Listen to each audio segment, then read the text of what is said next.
Hello बच्चों, कक्षा 10 की विज्ञान के ऑनलाइन क्लास में आप सभी बच्चों का हम स्वागत करते हैं। हम कक्षा 10 के विज्ञान के पाठ्यक्रम में 15वां अध्याय पढ़ रहे हैं। इस अध्याय का नाम है हमारा पर्यावरण। पिछले अध्याय में हमने देखा था किस तरह आहार श्रृंखलाएं और आहार जाल का निर्माण होता है, कैसे ऊर्जा में का वितरण होता है, पोषी स्तर कौन कौन से होते हैं, कैसे उनका निर्माण होता है, जैव घटक किसे कहते हैं, अजैव घटक पारितंत्र किसे कहते हैं। ये सारे पॉइंट हमने पिछले लेक्चर में पढ़ लिए हैं। आज हम उससे आगे बढ़ेंगे और पढ़ेंगे कि ऊर्जा प्रवाह और जैव आवर्धन से क्या मतलब होता है। बहुत ही महत्वपूर्ण टॉपिक है हर दृष्टिकोण से, आज के लिए और भविष्य के लिए और आपके व्यवहारिक जीवन के लिए हर दृष्टिकोण से महत्वपूर्ण टॉपिक है, इसलिए इसको विशेष ध्यान से पढ़ना है। पहले जान लें ऊर्जा प्रवाह क्या होता है। बच्चों, पारितंत्र में ऊर्जा प्रवाह के दो तथ्य होते हैं। पहला होता है कि पारितंत्र में जो ऊर्जा प्रवाहित होती है वह हमेशा एक ही दिशा में प्रवाहित होती है। सौर ऊर्जा को पौधे जब हम कार्बनिक ऊर्जा के रूप में परिवर्तित कर देते हैं, बंध ऊर्जा के रूप में, उसके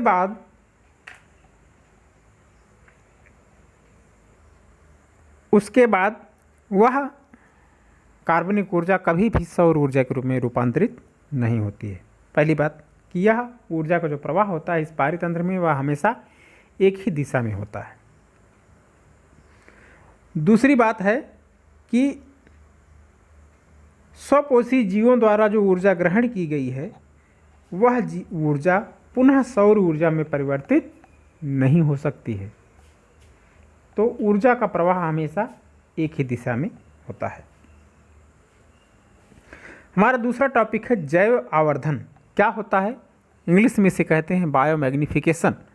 जैव आवर्धन विभिन्न प्रकार की क्या होता है ये जानिए, समझिए। विभिन्न प्रकार की जो फसलें होती हैं उनमें हम उनको बचाने के लिए, उन्हें सुरक्षित रखने के लिए, रोगों से, जो पेस्ट हैं, पीड़क जिन्हें कहा जाता है, और उनमें उत्पन्न होने वाले खरपतवारों से सुरक्षित रखने के लिए आजकल अधिकाधिक मात्रा में हम रसायनों का उपयोग कर रहे हैं। और यह जो रसायन हैं धीरे धीरे जब बारिश होती है तो बह करके हमारे मिट्टी में, हमारे जल स्रोतों में चले जाते हैं और वहाँ से यह पुनः पौधों द्वारा जल और खनिज लवण के साथ यह रासायनिक पदार्थ भी पौधों द्वारा अवशोषित हो जाते हैं। और जब हम इन पौधों का प्रयोग करते हैं या इन पौधों का प्रयोग जंतुओं द्वारा किया जाता है तो वहीं से यह जो रासायनिक पदार्थ हैं यह आहार श्रृंखला में शामिल हो जाते हैं। और आहार श्रृंखला में चूँकि 10% का नियम हमने पिछले अध्याय में पढ़ा, पिछले लेक्चर में पढ़ा था, तो कहीं से भी किसी भी सोर्स से जो रासायनिक पदार्थ एकत्र हो रहे हैं वह आहार श्रृंखला में शीर्ष पर स्थित जंतुओं में सर्वाधिक एकत्र होते जाएंगे, क्योंकि वह हर तरह के जीवों से इन रसायनों को ग्रहण करता है। जैसे मनुष्य सर्वाहारी जीव है, वह पेड़ पौधों से जो रसायन एकत्र होता है वह भी ग्रहण कर लेता है। मछलियाँ जल स्रोत में पाई जाती हैं, वहाँ पे जो रसायन बह के गया है उसको भी मनुष्य मछलियाँ भी खाता है, वहाँ से भी रासायनिक पदार्थ उसके शरीर में आ जाते हैं। तो दोनों तरह से जितना अधिक शीर्ष पर कोई भी जीव आहार श्रृंखला में स्थित होगा उसके शरीर में उतना ही अधिक जैव आवर्धन हम देखने को पाते हैं। तो आहार श्रृंखला में प्रवेश करने के पश्चात प्रत्येक पोषी स्तर से संग्रहित होते हुए उत्तरोत्तर यह रासायनिक पदार्थ जो शीर्ष पर स्थित जीव हैं वहाँ पे सबसे अधिक मात्रा में एकत्र हो जाते हैं। इसको ही हम जैव आवर्धन या बायोमैग्निफिकेशन के नाम से जानते हैं। इन रासायनिक पदार्थों को पानी से धोकर या किसी अन्य क्रिया का उपयोग करके अलग नहीं किया जा सकता है। तो रसायनों का कम से कम उपयोग करें, यही एक इसका हल है। अन्यथा सभी जीवों के शरीर में इन रासायनिक पदार्थों की, कीटनाशकों की मात्रा लगातार बढ़ती जा रही है, अर्थात बायोमैग्निफिकेशन होता जा रहा है। आपका ये जो दूसरा टॉपिक है ओजोन परत का अपक्षय, इस साल कोरोना महामारी के कारण आपके सिलेबस से हटा दिया गया है, लेकिन थोड़ा इन शॉर्ट इसमें बात कर लें। क्या होता है अक्षय, क्या होती है ओजोन?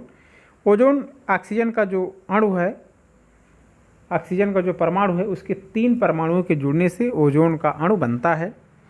और यह हमारे वायुमंडल में ऊपर स्थित एक परत होती है जो कि सूर्य से आने वाली पराबैंगनी किरणों से हमारी सुरक्षा करती है। अगर यह परतें या पराबैंगनी किरणें हमारे पृथ्वी तक पहुंच जाएं तो अनेक तरह की रोग और बीमारियां यहाँ पे इस पृथ्वी पर उपस्थित जीवों में उत्पन्न हो जाएंगी।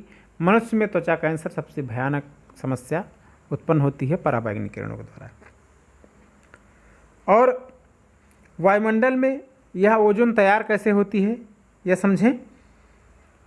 पहले इन्हीं पराबैंगनी किरणों के कारण जो ऑक्सीजन का अणु होता है अर्थात O2 होता है, वह टूट जाता है।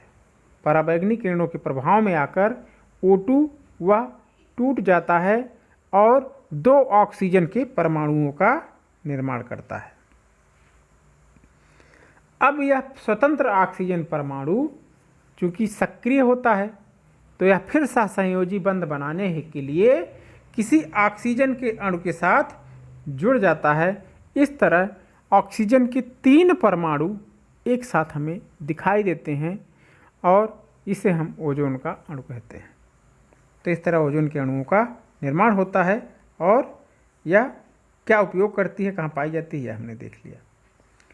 वायुमंडल में हम कुछ एक सालों में पिछले काफ़ी तीव्र मात्रा में इसकी क्वांटिटी में गिरावट देख रहे हैं ओजोन की, और जिसका प्रमुख कारण एक गैस है जो कि रेफ्रिजरेटर और एयर कंडीशनर से निकलती है। उसका नाम है क्लोरोफ्लोरोकार्बन, शॉर्ट में CFC कहा जाता है। उसको मुख्य कारक माना गया है इस ओजोन के अणु को नष्ट करने में। मुख्य कारक क्लोरोफ्लोरोकार्बन को माना गया है और 1987 में संयुक्त राष्ट्र पर्यावरण कार्यक्रम में यह सर्वसहमति बनी थी विश्व के जितने देश हैं कि CFC के उत्पादन को 1986 के स्तर पर ही सीमित हम रखेंगे।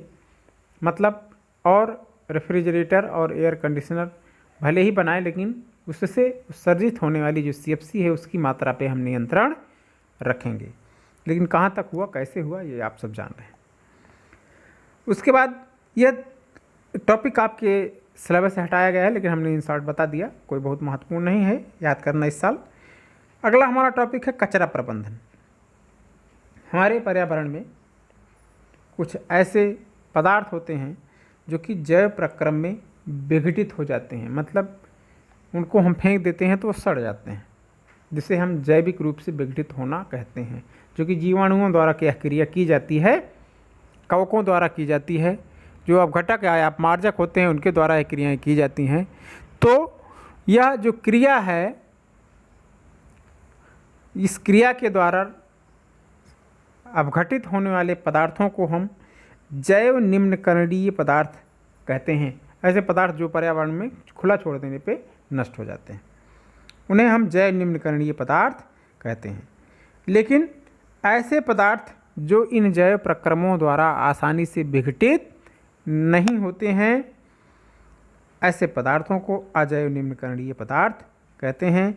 यह पदार्थ सामान्यतः अक्रिय होती हैं, इसलिए नष्ट नहीं होते हैं और पर्यावरण में काफ़ी लंबे समय तक बने रहते हैं और पर्यावरण के सदस्यों को हानि पहुंचाते हैं। इसलिए यह आज बहुत ही आवश्यक है कि कहीं भी, चाहे वह घरेलू स्तर हो चाहे औद्योगिक स्तर हो, दोनों तरह के स्तरों पर जो कचरे निकलते हैं उसका उचित प्रबंधन करके उचित निपटान किया जाए, जिससे कि पर्यावरण और उसके सदस्यों को कम से कम नुकसान पहुँचे। प्रबंधन कैसे करेंगे? इसके अंतर्गत सबसे पहले हम करेंगे कि जो कचरा उत्पादित हो रहा है उसे हम 2 श्रेणियों में बांटेंगे। कौन सा कचरा जैव निम्नकरणीय है, कौन सा कचरा जैव निम्नकरणीय नहीं है, मतलब अजैव निम्नकरणीय है। तो इस आधार पे हम उन्हें अलग करेंगे और प्रत्येक कार्य में हमेशा यह ध्यान रखना चाहिए कि अजैव निम्नकरणीय कचरे का उत्पादन कम से कम हो और हमें उपयोग के लिए जैव निम्नकरणीय पदार्थों का ही उपयोग करना चाहिए और उन्हीं के उपयोग को हमें बढ़ावा देना चाहिए। इस तरह हम इसे नियंत्रित कर सकते हैं और कचरे का प्रबंधन कर सकते हैं। आजकल इस पर बहुत ध्यान दिया जा रहा है कि कौन से ऐसे पदार्थ हैं जो जैव निम्नकरणीय हैं, उन्हीं को बायोडिग्रेडेबल मटेरियल्स का यूज करें हम। तो यह थी आज की क्लास, और इस क्लास में हम एक चीज़ देख लें कि ऊर्जा का प्रवाह, अभी बात सबसे पहला टॉपिक था हमारा कैसे होता है कि सूर्य के प्रकाश से जो ऊर्जा प्राप्त होती है वह उत्पादकों को जाती है, उत्पादकों से फिर आगे बढ़ती है शाकाहारियों को जाती है, फिर मांसाहारियों को, फिर शीर्ष स्तर पर जो स्थित मांसाहारी होते हैं उनके पास तक पहुंचती है। इस तरह जो ऊर्जा का प्रवाह है वह एक दिशा में होता है, कभी भी इस तरह हमें नहीं दिखाई देगा। तो यह ऊर्जा के प्रवाह का आरेख चित्र है, कैसे बहुत अधिक मात्रा में ऊर्जा प्राप्त होती है, धीरे धीरे कम होते होते शीर्ष मांसाहारी तक पहुंचती है और एक दिशा में ही इसका प्रवाह होता है। तो आज की क्लास बस यहीं तक समाप्त होती है। यह पूरा अध्याय इसी के साथ पूरा हो गया है। अब हम इस पूरे अध्याय का रिवीजन करेंगे अगली क्लास में। तब तक आप घर पे रहें, पढ़ते रहें। इस क्लास से संबंधित या पिछली क्लास से संबंधित कोई भी डाउट है तो आप उसको कमेंट करके या फ़ोन करके ज़रूर क्लियर कर लें। बाकी मिलेंगे अगली क्लास में। हमारी बहुत बहुत शुभकामनाएं।